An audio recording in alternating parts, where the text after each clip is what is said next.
Hola a todos nuestros amigos y amigas de Radio Conexión Vida. Bienvenidos a esta nueva edición de Contextos.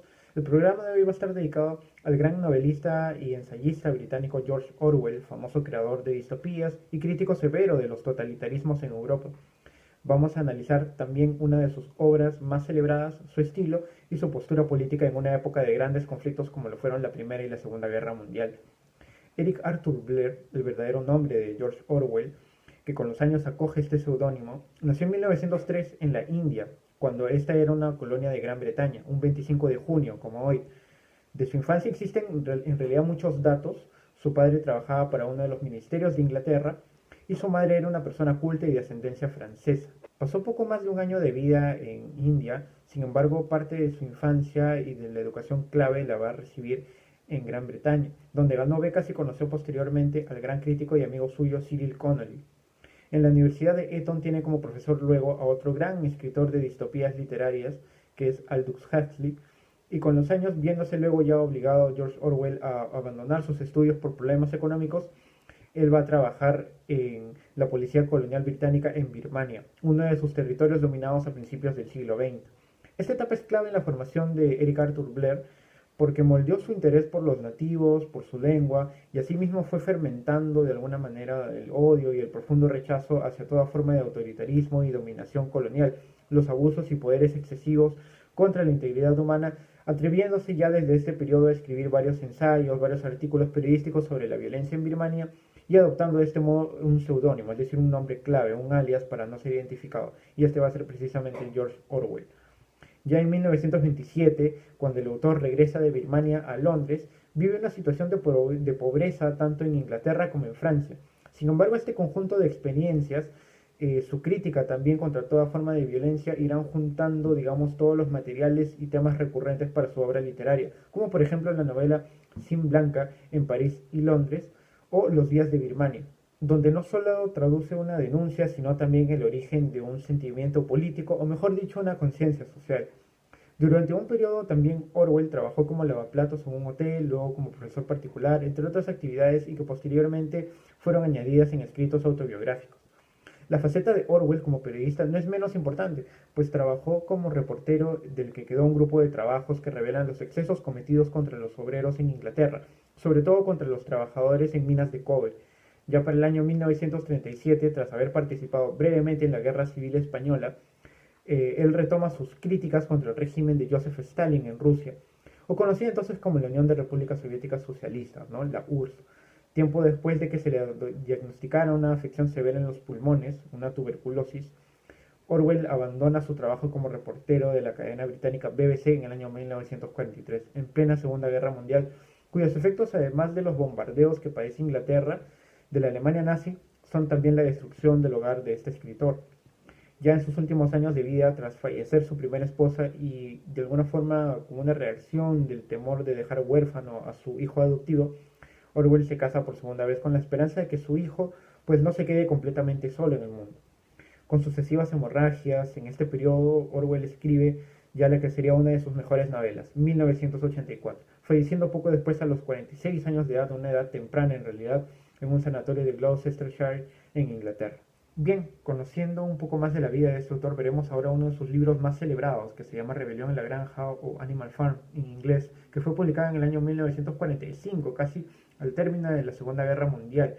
La edición que nos acompaña hoy es del año 2000 de la editorial que pertenece a una colección del El Comercio, que publicó una serie de libros importantes para la literatura con autores como Albert Camus, Jean-Paul Sartre, Vicente Alexandre, Germán Hesse y otros más, en su gran mayoría europeos. Rebelión en la Granja en realidad es una novela brevísima que no supera las 127 páginas, con un estilo y un lenguaje bastante claros y sencillos, hasta el punto de que es casi una referencia o una lectura casi siempre obligatoria para el ámbito infantil, ¿no? Para personas pues, que están estudiando en un nivel primario. La historia nos es contada en tercera persona y en muchas ocasiones desde la propia perspectiva de los animales que ocupan esta granja, los perros, los cuervos, las ovejas, los caballos, pero sobre todo, y estos básicamente van a ser los personajes de mayor aparición, los cerdos, que ocupan una posición central, que son pues animales inteligentes y que se encuentran por encima de sus congéneres. También están presentes los propietarios de la granja Manor, el señor y la señora Jones. Sus pocos personajes, sus diálogos y acciones casi continuas hacen de esta historia bastante ágil, pero no sé todavía si es que deba llamarse propiamente algo infantil, como si se tratara de una fábula. Sería más certero llamarlo en realidad una historia con muchos simbolismos y metáforas, ya que desde la primera página hasta las últimas, las preocupaciones sociales y políticas están muy presentes. De hecho, la mayoría de las discusiones y reflexiones de los animales apuntan hacia ellos, sin remilgos o sin adornos, ¿no? Están abordados de forma casi directa y como en los discursos de la época, llamando a la colectividad con esperanzas de un futuro mejor, independiente, buscando casi una utopía mediante el control de los medios de producción. Estos términos que les acabo de mencionar son bastante conocidos porque hacen una alusión precisamente al socialismo soviético, al régimen de Joseph Stalin. Todo el libro es en realidad, y este es su singular valor, una crítica, una sátira y una ironía también de las contradicciones de un gobierno que busca el bienestar de sus ciudadanos y las termina tiranizando en realidad, ¿no? Incluso mucho más cuando se llega al poder. Demuestra de una forma literaria George Orwell pues los errores y hasta los crímenes de un régimen socialista que llegó tras derrocar a la monarquía de los zares, en teoría para instaurar la igualdad y la mejora de su pueblo. Snowball y Napoleón son personajes clave, ellos son los cerdos que siguen las doctrinas del viejo mayor, un porcino mucho más sabio, que deja los lineamientos de una rebelión, una revolución para expulsar a los granjeros, los dueños de los animales. Lo interesante de la novela empieza con el modo en que se lleva este retiro de los humanos para poder hacer un gobierno animal propio y cómo se va pervirtiendo esa conducta de los cerdos hasta convertirse en un totalitarismo, es decir, una dictadura, donde quienes lucharon por este cambio sienten al mismo tiempo la represión, el silenciamiento y las contrariedades después de ver reflejada en una realidad muy distinta de lo que ellos lucharon, ¿no? La novela en sí es un análisis bastante prolijo de su época. Ahora vamos a leer, ya teniendo sentadas esta breve introducción sobre el resumen del libro, algunas citas de esta historia. Ni siquiera nos permiten alcanzar el término natural de nuestras míseras vidas. Por mí no me quejo, porque he sido uno de los afortunados. Tengo 12 años y he tenido más de 400 criaturas. Tal es el destino natural de un cerdo. Pero ningún animal se libra del cruel cuchillo final. Vosotros, jóvenes cerdos, que estáis sentados frente a mí, cada uno de vosotros va a gemir por su vida dentro de un año. A ese horror llegaremos todos, vacas, cerdos, gallinas, ovejas, todos. Ni siquiera los caballos y los perros tienen mejor destino. Tú, boxer, el mismo día que tus grandes músculos pierdan fuerza, Jones te venderá al descuartizador, quien te cortará el pescuezo y te coserá para los perros de casa. En cuanto a los perros, cuando están viejos y sin dientes, Jones les ata a un ladrillo al pescuezo y los ahoga en el estanque más cercano. ¿No resulta entonces de una claridad meridiana, camaradas, que todos los males de nuestras vidas provienen de la tiranía de los seres humanos? Eliminad tan solo el hombre y el producto de nuestro trabajo nos pertenecerá. Casi de la noche a la mañana nos volveríamos ricos y libres. Entonces, ¿qué es lo que debemos hacer? Trabajar noche y día con cuerpo y alma para destruir a la raza humana. Ese es mi mensaje, camaradas. Rebelión. Yo no sé cuándo vendrá esa rebelión. Quizá dentro de una semana o dentro de 100 años. Pero sí sé, tan seguro, como veo esta paja bajo mis patas, que tarde o temprano será justicia. Fijad la vista en esto, camaradas, durante los pocos años que os quedan de vida, y sobre todo transmitid mi mensaje a los que vengan después, para que las futuras generaciones puedan proseguir la lucha hasta alcanzar la victoria. Y recordad, camaradas, vuestra voluntad jamás deberá vacilar. Ningún argumento os debe desviar. Nunca hagáis caso cuando os digan que el hombre y los animales tienen intereses comunes, que la prosperidad de uno es también la de los otros. Son mentiras. El hombre no sirve los intereses de ningún ser exceptuando los suyos propios. Y entre nosotros, los animales, que haya perfecta unidad, perfecta camaradería en la lucha. Todos los hombres son enemigos, todos los animales son camaradas. Esta es una de las páginas iniciales del libro en el que el viejo mayor, el cerdo de gran conciencia animal, por decirlo así, pues exhorta al resto de sus compañeros antes de morir, que se ha hecho necesario hacer una revolución al interior de la granja para poder hacer justicia con sus propias vidas, es decir, con los recursos que abastecen a la familia de humanos que los contiene a todos en ese espacio reducido. El cerdo aconseja también algo primordial para la novela: no compartir con humanos, no adoptar sus vicios y que todos los animales son camaradas. Debe existir hermandad entre todos quienes tengan alas o cuatro patas, y se dice en la novela literalmente, y declarar como enemigo a la humanidad por todos los años de abusos y asesinatos que han emprendido insensiblemente contra ellos.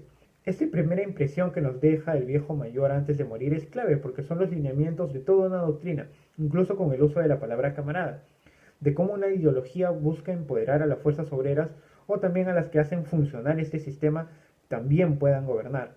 Por este punto se ha hecho una comparación de este cerdo, el viejo mayor, con Karl Marx y con Lenin, quienes de alguna forma pues fueron los artífices del comunismo, en el que es crucial apropiarse de los medios de producción y sembrar una igualdad social y económica en una sociedad. En la historia esto se logró, claro, de forma muy breve, en los primeros años luego de la Revolución Rusa en el año 1917. Vamos a ir ahora con la segunda cita del programa. Los animales no lo pasaron tan mal durante todo ese verano, a pesar de la dureza de su trabajo. Si no disponían de más comida de la que habían dispuesto en los tiempos de Jones, tampoco tenían menos. La ventaja de alimentarse a sí mismos y no tener que mantener también a 5 seres humanos inútiles era tan grande que se habrían necesitado incontables fracasos para perderla. Y en muchas situaciones, el método animal de hacer las cosas era más eficiente que el humano y ahorraba trabajo. Algunas tareas, como por ejemplo extirpar la maleza, se podía hacer con una eficacia imposible para los seres humanos. Y además, dado que ningún animal robaba, no fue necesario hacer alambradas para separar los prados de la tierra cultivable, lo que economizó mucho trabajo en la conservación de los setos y las bayas. Sin embargo, a medida que avanzaba el verano, se empezó a sentir la escasez imprevista de varias cosas. Había necesidad de aceite de parafina, clavos, bizcochos para los perros y hierro para las herraduras de los caballos, nada de lo cual se podía producir en la granja. Más adelante también habría necesidad de semillas y abonos artificiales, además de diversas herramientas y finalmente, lo más importante, la maquinaria para el molino de viento. Nadie podía imaginar cómo se iban a obtener todos estos artículos. Un domingo por la mañana, cuando los animales se reunieron para recibir órdenes, Napoleón anunció que había decidido adoptar un nuevo sistema. En adelante, Granja Animal iba a negociar con las granjas vecinas, y no por supuesto con algún propósito comercial, sino simplemente con el fin de obtener ciertos materiales que hacían falta con urgencia. Las necesidades del molino están por encima de todo lo demás, afirmó. En consecuencia, estaba tomando las medidas necesarias para vender una parte del heno y otra de la cosecha de trigo de ese año, y más adelante, si necesitaban más dinero, tendrían que obtenerlo mediante la venta de huevos, para los cuales siempre había mercado en Willingdon. Las gallinas, dijo Napoleón, debían recibir con agrado este sacrificio como aportación especial a la construcción del molino. Nuevamente los animales se sintieron presos de una vaga inquietud. Nunca tener trato alguno con los humanos, nunca dedicarse a comercial, nunca usar dinero. ¿No fueron esas las primeras resoluciones adoptadas en aquella reunión trufal después de haber expulsado a Jones? En esta cita vemos otro punto clave de la historia, mejor dicho, un punto de quiebre, en donde el mismo régimen animal que acaba de instaurarse adquiere conciencia de que no pueden ser todo el tiempo autosostenibles.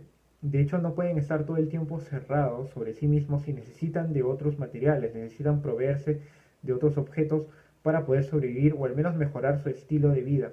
Los primeros días de la expulsión de los señores Jones, los dueños de la granja, están llenos de solidaridad, de felicidad, digamos de bonanza y de festejo, sobre todo también de igualdad de condiciones entre los animales. Sin embargo, a medida que avanza la obra, nos enfrentaremos a un panorama en el que Napoleón, uno de los cerdos herederos de la visión del viejo mayor, propone casi directamente pues quebrar esas propias reglas impuestas al inicio de la novela para entablar contacto con humanos y así de alguna forma mejorar la granja, en este caso el molino. Y este primer paso devendrá en realidad en una continua relación que lo acercará a un poder cada vez más grande sobre la granja y sobre los propios animales, sobre sus congéneres. Vamos a ir ahora sí a la última cita del programa. Las 3 gallinas que fueron las cabecillas del conato de rebelión a causa de los huevos, se adelantaron y declararon que Snowball se les había aparecido en sus sueños incitándolas a desobedecer las órdenes de Napoleón. También ellas fueron destrozadas. Luego un ganso se adelantó y confesó que había ocultado 6 espigas de maíz durante la cosecha del año anterior y que se las había comido por la noche. Luego una oveja admitió que hizo aguas en el bebedero, instigada a hacerlo, según dijo, por Snowball, y otras 2 ovejas confesaron que asesinaron a un viejo carnero muy adicto a Napoleón, persiguiéndole alrededor de una fogata cuando tosía. Todos ellos fueron ejecutados allí mismo, Y así continuó la serie de confesiones y ejecuciones hasta que una pila de cadáveres yacía a los pies de Napoleón, y el aire estaba impregnado con el olor de la sangre, olor que era desconocido desde la expulsión de Jones. Cuando terminó esto, los animales restantes, exceptuando los cerdos y los perros, se alejaron juntos. Estaban estremecidos y consternados. No sabían qué era más espantoso, si la traición de los animales que se conjuraron con Snowball o la cruel represión que acababan de presenciar. Antaño hubo muchas escenas de matanzas igualmente terribles, pero a todos les parecía mucho peor la de ahora, por haber sucedido entre ellos mismos.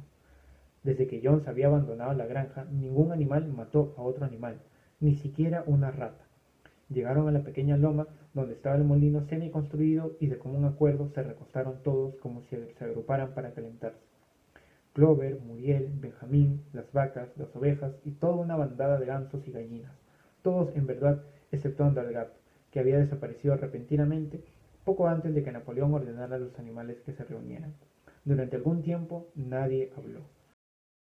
Estos párrafos nos muestran ya el inevitable avance del poder, del autoritarismo, del terror que ha empezado a instaurarse a través de Napoleón sobre sus traidores, por decirlo de algún modo, ¿no? Y es una de las partes mejor logradas de la novela porque nos explican también lo que piensan y sienten los primeros entusiastas de esta rebelión en la granja, sus cuestionamientos y también su amargura porque no pensaron que esta especie de militancia los iba a llevar en algún punto a un derramamiento de sangre de sus propios hermanos, ¿no? De esta hermandad que habían pues instaurado al inicio en la rebelión y para la expulsión de los señores Jones de la granja. Estamos en una parte clave ya de la historia donde el poder hará prácticamente confundibles a los cerdos con los humanos en una alegoría que se ha vuelto ya clásica en la literatura moderna. Esta es una novela ya un poco a modo de conclusión que sintetiza muy bien el parecer político de George Orwell en una época donde era muy fácil adherirse a un bando y estaba de algún modo bien visto apoyar el ascenso del proletariado y del comunismo en Rusia. Sin embargo, muy pocos denunciaron los crímenes y persecuciones a sus opositores, convirtiéndose en un régimen distinto del planificado por sus primeros impulsores. La idea de defensa de la democracia y de la libertad de prensa y opinión es algo que estará mejor definido en sus ensayos y escritos autobiográficos. Sin embargo, está ya inmortalizada en una forma mucho más elaborada y más estética en sus novelas. Algo que quisiera añadir también es que en algunos colegios se ha recomendado Rebelión en la Granja o Animal Farm, en inglés, como ya les había mencionado, como lecturas escolares de primaria o de secundaria. Algo a lo que no me pongo, pero creo que sí sería necesario, por ejemplo, contextualizarlo bien, porque a primera vista puede reducirse a una historia de animales pintorescos, parlanchines que buscan emanciparse de sus dueños, pues tiránicos, cuando en el fondo tiene pues un sedimento mucho más rico, ¿no? Que es el de una crítica al sistema comunista y socialista ruso que termina por enquistarse en el poder, cambiando simplemente de rostros con una especie de facultades casi omnipotentes, ¿no? Restringiendo todas las libertades y repitiendo aquello a lo que en un principio se opusieron, en un final realmente brillante en el que los cerdos se confunden con los humanos hasta el punto en el que ya nadie sabía quién era quién. El fondo nos explica también a un autor que defiende la democracia y la libertad de prensa y expresión. Quisiera culminar esta edición con las propias palabras del autor en un prólogo escrito precisamente en la novela y que resume muy bien su pensamiento acerca de la censura y la expresión. No es que se prohíba concretamente decir esto o aquello, es que no está bien decir las cosas, del mismo modo que en la época victoriana no se aludía a los pantalones en presencia de una señorita. Y cualquiera que ose desafiar aquella ortodoxia se encontrará silenciado con sorprendente eficacia. De ahí que casi nunca se haga caso a una opinión realmente independiente ni en la prensa popular ni en las publicaciones minoritarias e intelectuales. En este instante, la ortodoxia dominante exige una admiración hacia Rusia sin asomo de crítica. Todo el mundo está al cabo de la calle de este hecho y, por consiguiente, todo el mundo actúa en consonancia. Cualquier crítica seria al régimen soviético, cualquier revelación de hechos que el gobierno ruso prefiera mantener ocultos, no saldrá a la luz. Y lo peor es que esta conspiración nacional para adular a nuestro aliado se produce a pesar de unos probados antecedentes de tolerancia intelectual muy arraigados entre nosotros. Y así vemos, paradójicamente, que no se permite criticar al gobierno soviético mientras se es libre de hacerlo con el nuestro. Será raro que alguien pueda publicar un ataque contra Stalin, pero es muy socorrido atacar a Churchill desde cualquier clase de libro o periódico. Bien, espero que el programa haya sido de su agrado. Nosotros ya nos reencontraremos en la siguiente edición de Contextos. No olviden seguirnos en nuestras redes sociales de Radio Conexión Vida y en la página web www.radioconexionvida.pe. Conmigo será hasta el próximo programa.